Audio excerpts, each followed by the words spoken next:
Kadirli Aydın Saat eşidici dostlar, Abdülvahhab Servari Arkisti sizlerden hizmetlerimizde.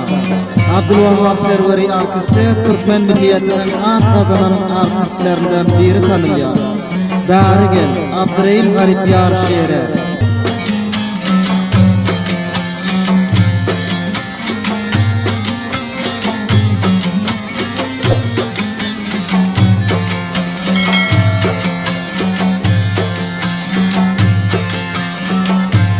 Sallanıp idem çıkarsın ey karay gözlüm beri gel.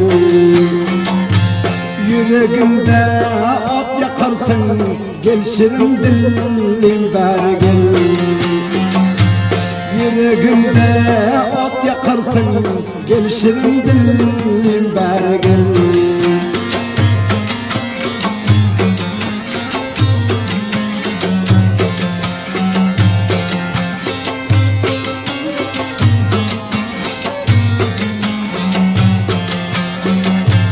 Taş düşende oy nigarım sen gelmedin halim sorar.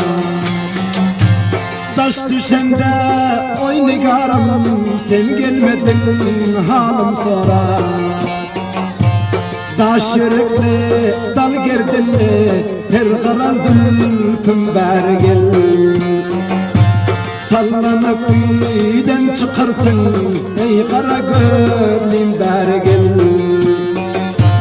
Yüreğimde ot yakarsın gel şirin dilim beri gel. Ol gızıl yüzlerin min dert misli batak şanlarına. Ol gızıl yüzlerin min dert misli batak şanlarına. Kirpegin o kaşların yay ey şirin dilim beri gel. Kirpegin o kaşların yay ey şirin dilim beri gel. Sallanıp iyiden çıkarsın ey kara gözlüm beri gel.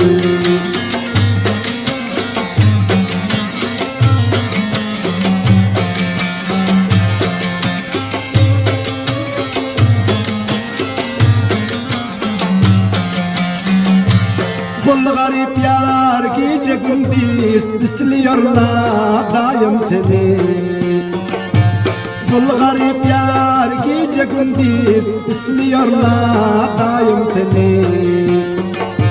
Kirpegi yok kaşları yay ey yakşı surat beri gel.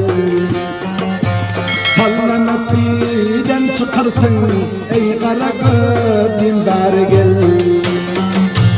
Yüreğimde ot yakarsın gel şirin dilim beri gel. Gel şirin dilim beri gel ey yakşı surat beri gel.